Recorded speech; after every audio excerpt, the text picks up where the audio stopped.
Hey everyone, welcome back to our series on RISC-V architecture and CPU design. In today's lesson, we are going to finalize the design of the ALU control for our RISC-V single cycle CPU. This is an exciting step because we will be implementing the logic for ALUop 10, which is crucial for executing various operations like addition, subtraction, and, or, and set on less than SLT. So let's dive right in. Before we get into the specifics, let's quickly recap what an ALU is and its role in the CPU. The ALU or arithmetic logic unit is responsible for performing arithmetic and logical operations. It takes input from registers, processes them according to the control signals, and output the results. Here are the primary operations we will be focusing on today: addition, subtraction, and, or, and set less than. Now let's discuss how the ALU control signals determine which operations the ALU will perform. The ALU control unit receives input from the instruction decoder in the control unit, including ALUop signal, and specific bits from the instruction itself, particularly function 3 and function 7. For ALUop 10, the control unit must decode the instruction further using function 3 and function 7. This is where the magic happens. Before we dive into the designing the logic in Logisim, let's quickly recap how our ALU control unit works for different ALUop and function 3 combinations. When the ALUop is 10 and the function 3 is 000, depending on the combination of the opcode and function 7, we have three possible outcomes. If the function 7 bit combination is 0001 or 10, the control signal generated will be all zeros, which triggers the add operation. If the function 7 combination is 11, we will generate a control signal of 001, which performs the subtraction operation. For other function 3 values, if the function 3 is 010, we generate a control signal of 101 to execute the set less than operation. When the function 3 is 110, this generates a control signal of 011, triggering the OR operation. When the function 3 is 111, a control signal of 010 is generated to perform an AND operation. Of course, we can continue to add fields for other function 3 values to enable more ALU operations. Additionally, when the ALUop is 00, we aren't checking for the function 3 and opcode bits. We simply generate a control signal of 000 because we are performing the add operation for load and store instructions. Similarly, for the branch instruction where the ALUop is 01, the control signal is always 001, indicating a subtraction operation. With this understanding of how control signals are generated based on the ALUop function 3 combinations, let's move to Logisim and design the logic that implements this functionality.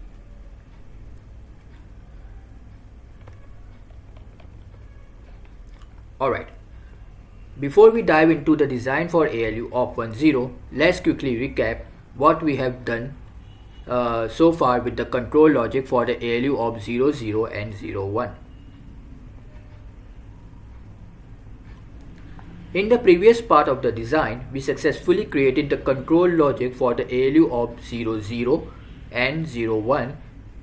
To quickly recap, we used the comparators to check the ALUop value and selected the corresponding operation using the multiplexers.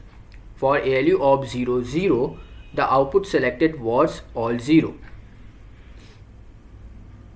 corresponding to the add operation. Similarly, for ALUop 01, the output was 001, handling a branch operation.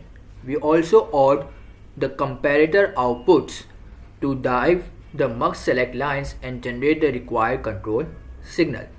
The logic here was designed to compare the incoming ALUop signal with constant 00, 01, and 10, and then pass those through a mux to select the correct control signal based on the opcode. We verified the design with a simulation to ensure that the ALUop 00 the correct control signal for add was generated, and for ALU op 01 we got the right signal for branch instruction. Now moving forward, let's focus on the ALU op 10, which is the most critical part of the control logic, as it handles multiple arithmetic and logical operations according to our truth table.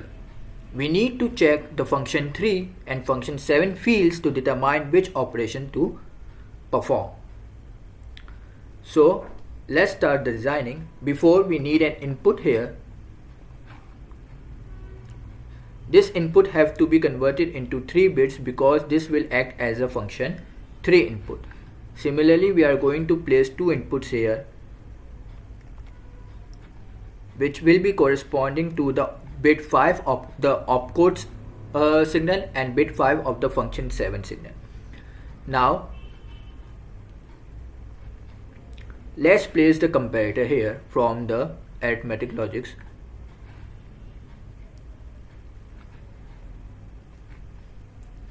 Okay, the first of the input of this comparator will be the input of our function 3. See, we have to change, make it compatible bit width. So let's change the comparator bits from 8 to 3. Now I'm going to use a constant here.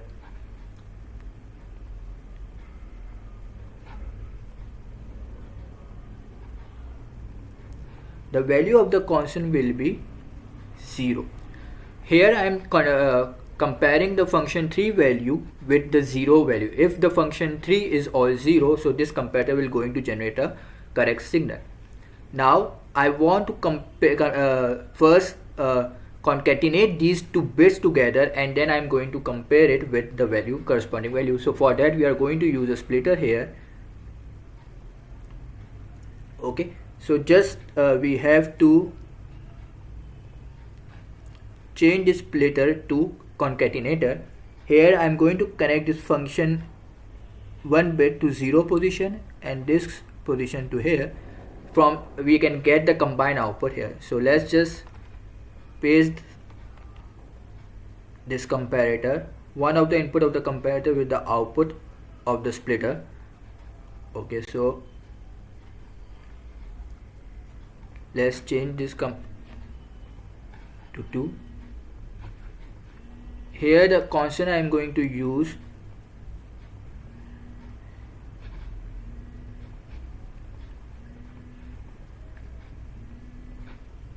will be 3, right? Why I am using the value constant here 3? Because I am just checking for a single condition. If my function, if we go back to our truth table, here you can see if the function 3 is all 0, and if I'm just going to check this particular condition, if the function concatenation of opcode 5 and function 7 5th bit is 1 1, so I'm going to generate the 0 0 1 signal. Otherwise it will be generating the 0 0 0 signal for the add operation.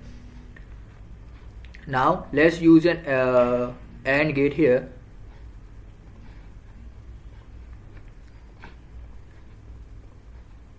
Changing its number bits to 2 and connecting the output of the comparator to the AND gate.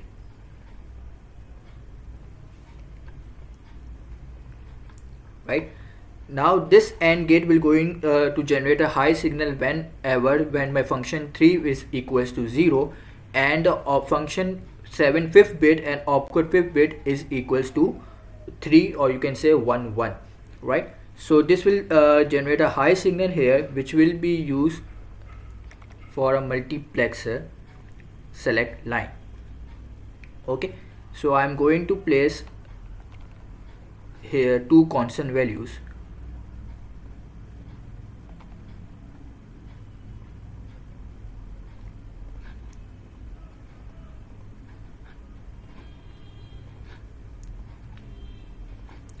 Okay, the first value will be 0 and second will be 1. So whenever my AND signal generates a high signal, so it is going to select this 1 input, and whenever it is not it is low, it will going to select the 0 input, right? This is the one of the first logic we have designed for the function 3 and for first value when the function tree is all 0, and we are checking for the 5th bit of function 7 and the opcode 5. Similarly, let's just drag a new comparator here, and one of the input of this comparator will be function 3. Okay, let's change this bit to 3, right? And the second input will be the value of 2, right? It is again according to the truth table here. See that when the function 3 is 0, 1, 0, which makes it a value of 2. So we are not going to check further for opcode 5 bit or function 7 5 bit. We are just going to generate this control signal of 1, 0, 1. Okay, so we are again, I'm going to use a mux here. This comparator output will be input to the mux select line, and we are going to use two constant values here. One will be 0 and second will be 2. Okay, you must be thinking why I am using this 2 here, because this mux will going to be input to this particular mux input, and then when it is going to get OR, so when it will generate a value of 2, so we are going to get a value of 5, which will be generating the set less than control signal. Okay, so we will see it into further when we complete this design. Now just quickly complete the further logic here. Okay, using again this compare tree, and this time I'm going to compare this function 3 value with value of 6. Okay, again it is again to according to the truth table, because the second last value of the function tree is 1, 1, 0, which makes it the value of 6. Okay, let's just use this as it is. Okay, this comparator will going to connect with the mux control signal, and here the input, one of the input will be constant 0, the second input will be value of 3. Again, I'm placing another comparator here, connecting the function 3, and using a constant value here, I'm going to change it into value of 7, because my last opcode will be all 1, function 3 value is all 1, so it makes a value of 7, right? Now again we are just using this multiplexer, going to connect this comparator output with the mux select line, and one of the input of this mux will be 0 and 1 will be equals to 4. Okay, these are all the values to generate this select signal for the last mux, for the final mux, which is going to select the correct control signal for the operation. Now here I'm going to use a OR signal, OR gate here. Okay, and I'm changing this number of bits to number of inputs to 4, and we are going to all of these mux outputs. So 1, the second mux will be connected to second input, the third mux will be connected to the third input, the fourth mux will be connected to the fourth input, right? So if we see here, the logic will be when I am comparing the function 3 value, if it is all 0, so it will further going to check the logic for function 7 5th bit and opcode 5th bit, and if it is equals to 3, so it will going to generate a control mux control signal of 1, or otherwise it will going to generate a value of 0. If the value of the function 3 is not 0 and it is equals to 2, so it will going to generate a control mux signal of value 2, and if it is 6, so it will going to generate a value of 3, and if it is 7, so it will going to generate a value of 4. Now I am going to connect this OR signal with my input of this mux, which I have designed previously for the ALUop 10 logic, right? So this just completes our design. If we see it again from the very starting here, I am first going to check the ALU opcode if it is 0 0. So if it's 0 0, so I'm going to select a mux signal of 0 here, and it will going to trigger the last mux 0 bit, and it will going to select the first input, which is placed on the 0 input pin, and it will going to generate an output signal.